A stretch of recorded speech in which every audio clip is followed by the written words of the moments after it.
నాకు బాగా ఆప్తులు సోదరులు భరత్ రెడ్డి గారి నాయకత్వంలో ఒక బ్రహ్మాండమైన ర్యాలీ ఒకటి తీసి ఈ ఆటో నగర్లో పార్టీ కార్యాలయం స్టార్ట్ చేసుకోవటం చాలా సంతోషం. దానికి మనస్ఫూర్తిగా భరత్ రెడ్డిని అలాగే టీంలందరినీ కూడా అభినందిస్తూ గత ఎన్నో రోజులుగా కూడా వైఎస్ఆర్ పార్టీలో చాలా యాక్టివ్ రోల్ పోషిస్తున్న భరత్ ఇటువంటి సమయంలో తెలుగుదేశం పార్టీలో చేరటం చాలా సంతోషం. మొన్న ఈ మధ్యనే మా యువ నాయకులు లోకేష్ గారు కూడా కలిసి ఆయన యొక్క ఆలోచన అది ఆయనతో పంచుకొని ఇట్లా తెలుగుదేశం పార్టీలో చేరాలి, కలిసి పనిచేయాలని చెప్పినప్పుడు లోకేష్ బాబు గారు కూడా చాలా సంతోషపడి తప్పకుండా చెప్పని ఆయన కూడా స్వాగతించి ఆయన్ని పార్టీలో చేర్చుకోవడం జరిగింది. అలాగే సత్యమణి శిరీష అలాగే భరత్ ఇద్దరు ఈరోజు పార్టీలో వేలాది మంది నాయకులు కార్యకర్తలతోటి పార్టీలో చేరడంతో తెలుగుదేశం పార్టీ కొత్త బలం కూడా చేకూరిందని చెప్పి నేను భావిస్తూ ఉన్నాను. డెఫినెట్గా భరత్ రెడ్డి చేరికతోటి ఈ జిల్లాలో మెజారిటీ సీట్లలో తెలుగుదేశం పార్టీకి గెలిచేదానికి ఇంకొంత అడిషనల్ స్ట్రెంత్ కూడా వస్తుందని చెప్పని నేను భావిస్తూ ఉన్నాను. మనం చూస్తూ ఉన్నాం 2019 ఎన్నికల్లో ఒక్క ఛాన్స్ పేరుతోటి జగన్మోహన్ రెడ్డి గారు చెప్పిన మాయ మాటలకి ప్రజలు కొంత నమ్మి మోసపోయారు. చరిత్రలో ఎప్పుడు లేని విధంగా 151 సీట్లతోటి దాదాపు 50% పైగా ఓట్ల బ్యాంక్ తోటి ఒక ల్యాండ్ స్లైడ్ విక్టరీ వైఎస్ఆర్ పార్టీకి రాష్ట్ర ప్రజలు ఇవ్వడం జరిగింది. ఆ రోజు నుంచి కూడా ఏదైతే అధికారం చేపట్టిన రోజు నుంచి కూడా ఆయన పరిపాలన అనేది ఒక విధ్వంసంతో స్టార్ట్ అయింది. బహుశా నాకు తెలిసి దేశంలో ఏ చీఫ్ మినిస్టర్ కూడా మొట్టమొదటి మీటింగ్లో ఒక ప్రభుత్వ భవనాన్ని ప్రభుత్వమే కూల్చేయాలని చెప్పి ఆదేశాలు ఇవ్వటం ఇదొక చరిత్ర అయి ఉంటుంది. ఏదైతే ప్రజావేదిక ఉందో ఆ ప్రజావేదికని కూల్చేయాలని చెప్పి మొట్టమొదటి మీటింగ్లో ఆయన నిర్ణయం తీసుకోవటం, దాన్ని కూడా అది యాక్చువల్గా ప్రజా సమస్యలు పరిష్కరించే ఒక వేదిక, దాన్ని నట్ అండ్ బోల్ట్స్ తోటి లేటెస్ట్ టెక్నాలజీ ద్వారా నిర్మిస్తే దాన్ని వాళ్ళు తీసేయాలనుకున్నా కూడా మామూలుగా అన్ని నట్టు బోల్ట్స్ తీసేసి ఆ మెటీరియల్ ఇంకో చోట వాడుకొని దాన్ని చేసి ఉండొచ్చు. కానీ ఆయన ఉద్దేశం అది కాదు. ఒక రకమైన శాడిజం మెంటాలిటీతో ఒక విధ్వంసం సృష్టించాలి అని బుల్డోజర్లు ప్రక్రియలు పెట్టి దాన్ని అతి దారుణంగా దాన్ని కూల్చివేసి ఈరోజు కూడా డెబ్రిస్ అక్కడే ఉంచారు. అంటే ఆయన యొక్క ఆలోచన ధోరణి ఏ విధంగా ఉందంటే ఈ రాష్ట్రంలో డెవలప్మెంట్ కాదు డిస్ట్రక్షన్ నా పాలసీ అని చెప్పని ఆ చర్య ద్వారానే ఆయన దాన్ని రుజువు చేసుకున్నారు. ఆ రోజు నుంచి ఈ 5 సంవత్సరాల సమయంలో ఏ ఒక్క అభివృద్ధి కార్యక్రమం కానీ ఏ ఒక్క మంచి పని కానీ చేయకుండా చెప్పిన ప్రతి మాట కూడా తప్పటం, అలాగే ఆయన నవరత్నాలు నేను 98.9% అమలు చేశానని చెప్పడం, ఇవన్నీ కూడా ఎంత బోగసో మనం చూస్తూ ఉన్నాం. ఆ రోజు చెప్పిన సంపూర్ణ మద్యపాన నిషేధం మరి ఈరోజు ఏ విధంగా ఉందో మనం బయట రోడ్డు మీద తిరిగి తెలుస్తూ ఉంది. అంతేకాకుండా ఆ రోజు అసెంబ్లీ సాక్షిగా అమరావతి రాజధానికి మద్దతిస్తున్నా అని చెప్పిన పెద్ద మనిషి అధికారంలోకి వచ్చిన వెంటనే యూటర్న్ తీసుకొని అమరావతి కాదు మళ్ళీ 3 రాజధానులు అన్నాడు. కానీ ఏదైనా 80% కంప్లీట్ అయిన అమరావతి క్యాపిటల్ ఉంటే దాన్ని ఏమైనా బిల్డింగ్స్ కంప్లీట్ చేస్తుంటే అవి దేనికో విధంగా ఉపయోగపడేవి. దాన్ని పూర్తిగా ఒక శ్మశానంలాగా చేసి దాన్ని వదిలేశాడు. 74% కంప్లీట్ చేసిన పోలవరం ఉంది, దాన్ని కూడా ఏమాత్రం పట్టించుకోకుండా ఏదో 2-3% మొక్కుబడితంతగా చేసి దాన్ని ఈరోజు తెలుగు ప్రజల జీవనాడిగా భావిస్తున్న పోలవరాన్ని కూడా పూర్తిగా నెగ్లెక్ట్ చేసిన విషయం మనం చూస్తూ ఉన్నాం. మరో పక్క న్యాయ రాజధాని అని చెప్పాడు. కర్నూలు వాళ్ళకి అక్కడ ఆ ప్రాంతాలకు రెచ్చగొట్టి మీకు ఒక ఈ న్యాయ రాజధాని ఇస్తానని చెప్పని కనీసం దానికి మినిమం అటెంప్ట్ అంటే ఏదైనా న్యాయ రాజధాని పెట్టాలంటే చీఫ్ జస్టిస్ ఆఫ్ ఇండియాకి ఒక లేఖ రాయాలి, అలాగే కొలీజియంతో సంప్రదించాలి. కనీసం ప్రతిపాదనలు కూడా పంపించకుండా ఆ ప్రాంత వాసులను కూడా మోసం చేయడం జరిగింది. మా విశాఖ ప్రాంతంలో ఎగ్జిక్యూటివ్ క్యాపిటల్ అని చెప్పాడు. మరి చెప్పి ఎన్నోసార్లు జనవరి, ఫిబ్రవరి, మార్చి ఇట్లా నెలలు అన్ని పేర్లు చెప్పాడు. అలాగే దసరా, దీపావళి, ఉగాది, వినాయక చవితి, రంజాన్, క్రిస్మస్ ఇట్లా పండగ పేర్లని చెప్పారు.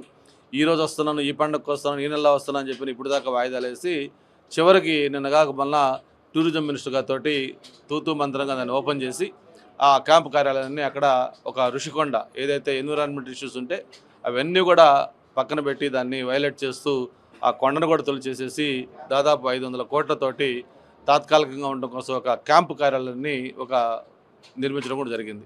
ఇట్లా అన్నీ కూడా వివాదాస్పద నిర్ణయాలు, వివాదాస్పద పనులు చేస్తున్నారు తప్ప ఏ ఒక్క పాజిటివ్ కార్యక్రమం లేదు. మరి ఆ రోజు 22 మంది ఎంపీలని గెలిపిస్తే ఎలా ప్రత్యేక హోదా రాదో కేంద్రం మెడలో ఉంచుతానని చెప్పిన పెద్ద మనిషి 22 ఎంపీలు ఈరోజు ప్రజలు గెలిపించారు. అలాగే దాదాపు 10 మంది రాజ్యసభ సభ్యులు ఉన్నారు. ఇంతవన్నీ కూడా ఢిల్లీకి వెళ్ళి మోడీ గారికి మసాజ్ చేస్తున్నారు తప్ప అక్కడ మెడలో ఉంచే కార్యక్రమం మర్చిపోయారు. ఆ విషయాన్ని పూర్తిగా ఇది చేసేసి ఈరోజు ప్రత్యేక హోదా అంటే మనం అడిగే పరిస్థితుల్లో లేవు. మోడీ గారికి అబ్సల్యూట్ మెజారిటీ వచ్చింది కాబట్టి మనం ఏం చేయలేకపోతున్నాం అని చెప్పని మాట తప్పాడు. అలాగే విశాఖపట్నం చూసుకుంటే అక్కడ రైల్వే జోను, మెట్రో, ఇట్లా ఏ ఒక్క కార్యక్రమం కూడా నేను చేశాను ఇది అని చెప్పుకోవడం లేకుండా కేవలం సంక్షేమ కార్యక్రమాలు చేస్తూ ఉన్నాను, పేద ప్రజలకి డైరెక్ట్గా బెనిఫిట్ చేస్తున్నా అని చెప్పి ఒక కొత్త మోడల్లో ఆయన వెళ్తూ ఉన్నాడు. 11 లక్షల కోట్ల పైన అప్పు చేసి ఈ పేద ప్రజలకు పంచింది చూస్తే కేవలం 2 లక్షల కోట్లు. మరి మిగతా అమౌంట్ ఎక్కడికి వెళ్ళిందంటే దానికి సమాధానం లేదు.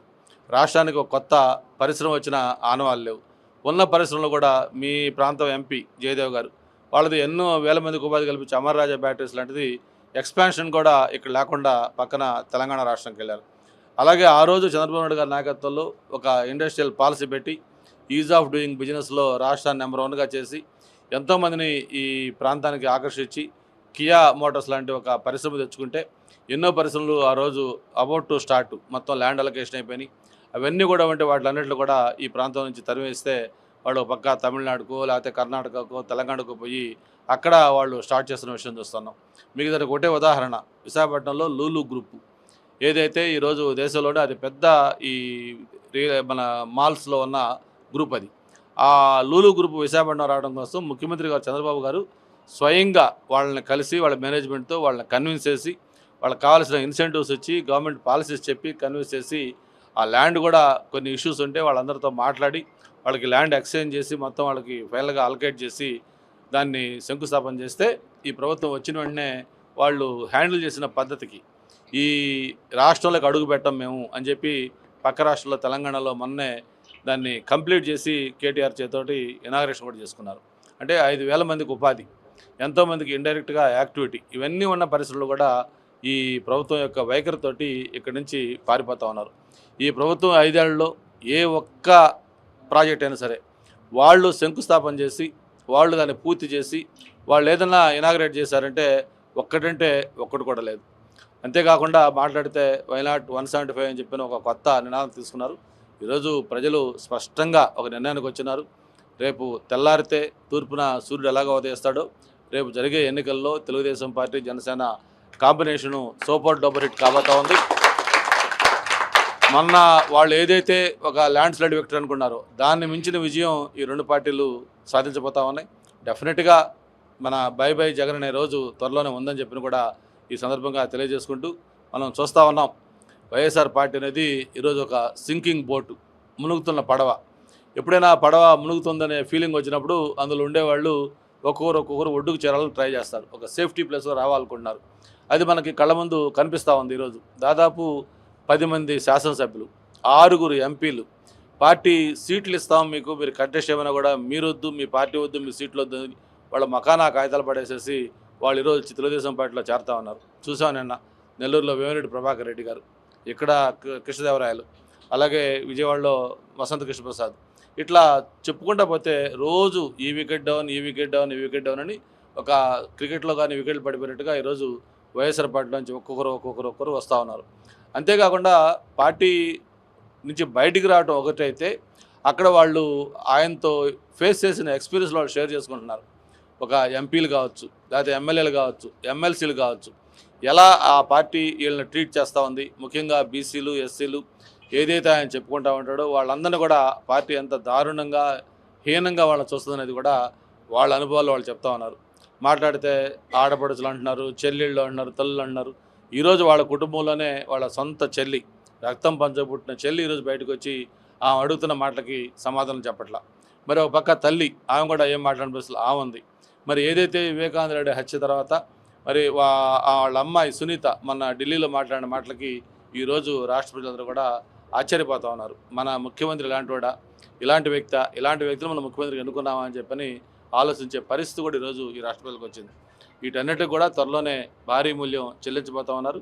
రేపు ఎన్నికల్లో ఒక ఘోరమైన పరాజయంతో ఈ రాష్ట్రం నుంచి ఒక పూర్తిగా ఆ పార్టీ అనేది కనుమరుగు కాబోతుందని చెప్పి కూడా మేము భావిస్తూ ఉన్నాం. ముఖ్యంగా ఈ సందర్భంగా భరత్ రెడ్డికి మనస్ఫూర్తిగా అభినందనలు తెలియజేస్తూ ఉన్నాను. నాకు వ్యక్తిగతంగా బాగా తెలుసు, ఎప్పుడు కూడా చాలా చురుగ్గా ఉంటాడు, మంచి డైనమిక్గా ఉంటాడు. ఇటువంటి యూత్ పార్టీకి చాలా అవసరం. లోకేష్ బాబు గారికి భవిష్యత్తులో కనీసం ఇంకొక 25-30 ఇయర్స్ తన నాయకత్వంలో ఇటువంటి వాళ్ళందరూ కూడా చేరి పార్టీని మరింత స్ట్రెంథన్ చేయడానికి ఈ చేరిక అనేది చాలా ఉపయోగపడుతుందని కూడా తెలియజేసుకుంటూ, భరత్కి ప్రత్యేకంగా నేను బాగా ఇష్టపడే వ్యక్తి, తనకు మంచి భవిష్యత్తు ఉండాలి. మాకైతే ఒక ఫ్యామిలీ రిలేషన్, నేను ఎప్పుడు కలిసినా కూడా అంతే అఫెక్షనేట్గా చూసుకునే వ్యక్తి. తనకు ఒక మంచి భవిష్యత్తు ఉండాలని. ఈరోజు యాక్చువల్గా మాకు విశాఖపట్నంలో చాలా ఇంపార్టెంట్ ఫంక్షన్స్ ఉన్నాయి. మామూలు అడిగాను నేను, ఎట్లా అంటే అలా నువ్వు వస్తే బాగుంటుంది అన్నాడు. సరే ఇంతకంటే ఏదైనా మనకు ఇంపార్టెంట్ కాదని చెప్పి అవన్నీ కూడా పెట్టుకుంటే, యాక్చువల్గా నాకు Vizag to Vijayawada flight evening 7:30కి ఉంది. నేను యాక్చువల్గా దానికి వచ్చి ఉండొచ్చు, కానీ మార్నింగ్ మాట్లాడినప్పుడు 4-4:30కి ప్రోగ్రామ్ అన్నా అంటే నేను హైదరాబాద్ నుంచి మళ్ళీ ఇటు వచ్చి ఈ ప్రోగ్రామ్ అటెండ్ కావడం జరిగింది. చూశాను, వచ్చేటప్పుడు కూడా చాలా అరేంజ్మెంట్స్ భారీగా చేసుకున్నారు.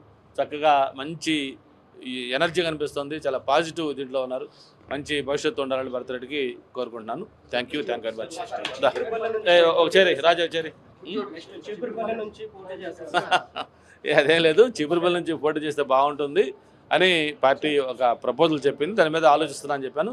ఇంకా ఏమీ నిర్ణయం తీసుకోలేదు. త్వరలోనే మా నాయకుడిని కలిసి ఆయనతో మాట్లాడిన తర్వాత ఐ విల్ టేక్ కేర్.